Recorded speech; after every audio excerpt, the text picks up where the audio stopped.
আসসালামু আলাইকুম, কেমন আছেন সবাই? শুভ সন্ধ্যা। তো আজকে কিন্তু আরেকটা নতুন নাস্তা বানিয়ে নিয়েছিলাম বাচ্চাদের জন্য। এখানে চিকেন নিয়ে নিয়েছি, চিকেনের বুকের মাংসটা, সেটাই আমি এখানে কিউব করে কেটে নিয়েছি। তারপরে এখানে দিয়েছি আদা বাটা, রসুন বাটা, তারপরে এখানে দিয়েছি আমি লবণ, অল্প একটু মরিচের গুঁড়ো, হলুদের গুঁড়ো, ধনিয়ার গুঁড়ো, জিরার গুঁড়ো, তারপরে একটু পাঁচফোড়নের গুঁড়ো দিয়েছি, আর দিয়েছি পরিমাণ মতো সয়া সস, আর দিয়েছি টমেটো সস। সবগুলো উপকরণ দিয়ে এখন কিন্তু আমি অল্প একটু গোলমরিচের গুঁড়ো দিয়েছি। এখন মিক্স করে নিব সবগুলো মশলা চিকেনের সাথে। এই যে আমি সবগুলো মশলা চিকেনের সাথে মেখে নিয়েছি। তারপর একটু ভিনেগার এখানে আমি দিয়ে দিয়েছি। ভিনেগারের কথা আমি ভুলে গিয়েছিলাম প্রথমে। তারপরে ভিনেগার দিয়ে এখন কিন্তু আমি ম্যারিনেট হওয়ার জন্য চিকেনটা ঢেকে রেখে দেব। আর অন্য সাইডে কিন্তু আমি মেয়োনিজটা বানিয়ে নিয়েছিলাম, সকালে দেখিয়েছিলাম আপনাদের।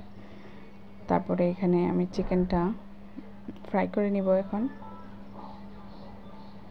সবগুলো চিকেন আমি এখানে দিয়ে দিয়েছি, দিয়ে অল্প আছে একটু একটু করে নেড়ে আমি চিকেনটাকে ফ্রাই করে রেডি করে নিব। আর এখানে কিন্তু আমি রুটি করে নিচ্ছি পাতলা করে। বাচ্চারা যে সাইজে খাবে সে সাইজেই কিন্তু আমি এখানে রুটি করে নিয়েছি। রুটি করে আর এখানে আমার চিকেনটাও কিন্তু হয়ে গিয়েছে। এখন কিন্তু আমি চিকেনটা নামিয়ে, ঠান্ডা হয়ে গিয়েছিল, তো চিকেনের মধ্যে আমার ঘরে বানানো মেয়োনিজ দিয়ে এখন আমি চিকেনটাকে মেখে নেব। মেখে রুটি দিয়ে আমি রুটির ভিতরে কিন্তু চিকেনটাকে দিয়ে একটু ডেকোরেট করে নিব। এই তো রেডি হয়ে যাবে আমার মজাদার নাস্তা বাচ্চাদের জন্য।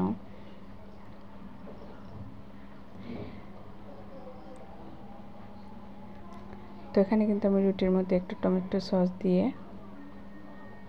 প্রথমে একটু ডেকোরেট করে নিচ্ছি। তারপরে এখানে আমি আমার চিকেনটাও দিয়ে দিয়েছি। চিকেনটা দিয়ে এখন কিন্তু আমি একটা একটা করে সবগুলো রেডি করে নিব। আর টেস্টের জন্য আরও একটু টমেটো সস চিকেনের মধ্যে অ্যাড করে দিয়েছি। বাকি রুটিগুলোও রেডি করে নিব। এই তো রেডি হয়ে গিয়েছে আমার নাস্তা। কেমন হয়েছে অবশ্যই জানাবেন বন্ধুরা। আপনারা সবাই অবশ্যই আমাকে কমেন্ট করে জানিয়ে যাবেন। নতুন একটা নাস্তা ট্রাই করলাম বাচ্চাদের জন্য, কেমন হয়েছে। আসসালামু আলাইকুম।